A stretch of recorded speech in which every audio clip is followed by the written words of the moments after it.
Imagine a world free of poverty, where people work in peace and partnership to deliver a shared prosperity in harmony with nature. People from all over the world came to Rio in Brazil in 2012, and they declared this the future we want. They made a plan, a 3-year plan facilitated by the UN to have the Sustainable Development Goals part of a UN agenda by the end of 2015. Like many others, I set off to New York to make my contribution to the process. I was hosted by Professor Jeffrey Sachs in Columbia University in the Earth Institute. I was very privileged to work for the UN Sustainable Solutions Network, which had a formal mandate from the UN General Secretary Ban Ki-moon to provide a non-governmental input into the post-2015 process. This input was mainly academic and scientific. These inputs from non-governmental and governmental sources were summarized and collected. They were summarized by the end of 2012, or by the end of 2014. The negotiations started in January 2015 in earnest. Right? I took part in those negotiations as a member of the UN Major Group for Science and Technology. This was an amazing experience. You had representatives from women's groups, from youth and children, from farmer groups, from academics, the private sector, all had a desk at the table, all alongside the diplomats from 193 nations. The negotiations were co-chaired by very skillful and the very brilliant ambassador of Ireland, Donoghue, and also the ambassador of Kenya, Kamau. Right? The negotiations went on for many months. So often, we would be there late at night, we would order in pizza, and we would fight over the last bar of chocolate in the vending machine. Right? The negotiations went on. We had paragraphs in, words in, paragraphs in and out. But eventually, we had a consensus, right, to the relief and joy of everybody. Right? We had what is now called the UN 2030 Sustainable Development Agenda. It's a moral compass for the world for the 21st century. It is a policy blueprint that outlines pathways to sustainable livelihoods, inclusive societies, and sustainable environments. The one big message I want to say to you is that people from all walks of life had an input into this process and into the negotiations. This agenda is truly an agenda that is of the people, by the people, and for the people. This is your agenda. At the core of the agenda are 17 Sustainable Development Goals, all of which have to be achieved by all nations by the end of 2030. Right? So, households everywhere will have access to basic nutrition, they will have access to education, to health, they will not face gender discrimination, they will have access to clean water, to sanitation, and sustainable energy. Companies across all countries will provide jobs for all. And when they will invest in sustainable societies and sustainable environments, and in addition to getting a decent rate of return on capital. Cities everywhere will be safe, resilient, inclusive. They will provide decent housing and jobs for all. Our common home, planet Earth, will be cared for. We will move to carbon neutrality.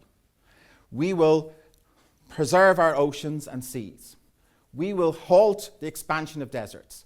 We will stop land degradation, and we will prevent biodiversity loss. So while this may look like a global vision, and it was negotiated at a global level, but the implementation of this agenda has been given firmly back to the people. This is a global vision for local action, and that local action means you. But before I talk about how we can take some simple actions, we have to think about what is the root cause of the problems. Right? Economists, all religions and scientists during this agenda came together, and they identified two struggles that humanity have. Right? The first struggle is that we seem to be, the first struggle is the harm that we inflict on each other. We have a struggle with that. And our second is the harm we inflict on nature. So economists, just to help you understand how we do this, right, they want you to think of a woman. She's basically stranded on a desert island. Because she's bored, she sets up a company. She sets up a household. She sets up a government. Now, the thought experiment is that any action she takes as head of state, head of the government, or even head of the household, she would not knowingly harm herself or the environment around her. Right? And if she had a family, she would want to leave that island.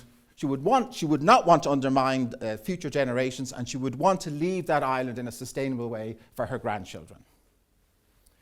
The world we live in, people are disconnected. We're in companies, we're in households, we're in governments, but we take actions that are driving a world where we're seeing huge social and economic inequalities, and we're also seeing harm to nature that is actually driving the quality of land, air, and water to a point that it's not even supporting human life. So if this is the problem, how does the UN 2030 agenda tell us to address this? Well, it's not surprising. They want multi-stakeholder partnerships, right? Partnerships between civil society, government, and the private sector to address these issues.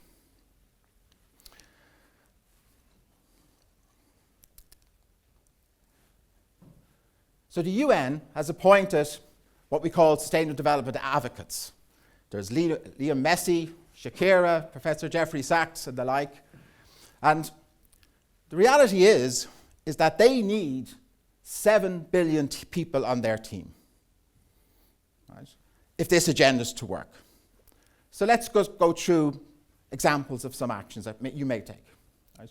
In your home, review your energy use. Think about your food and waste management.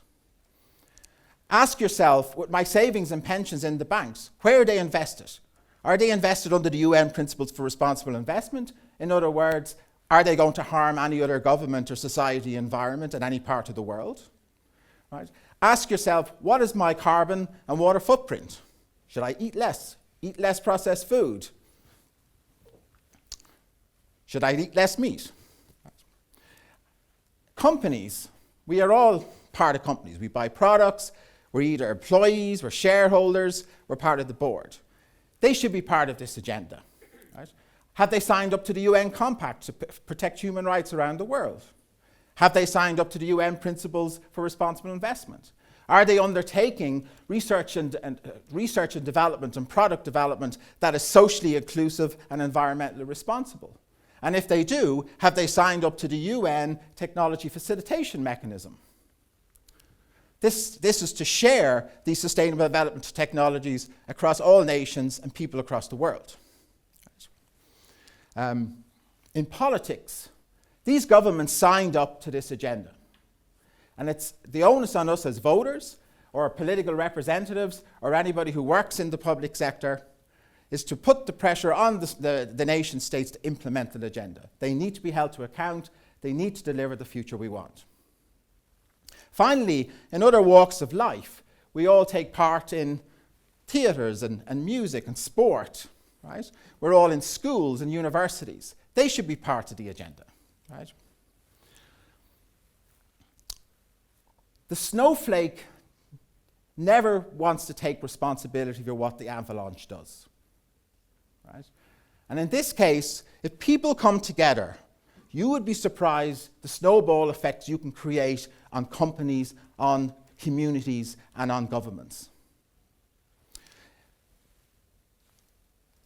In conclusion, we need to be, and we can be, the first generation to end poverty in all its forms by the end of 2030. The UN Sustainable Development Agenda depends on you.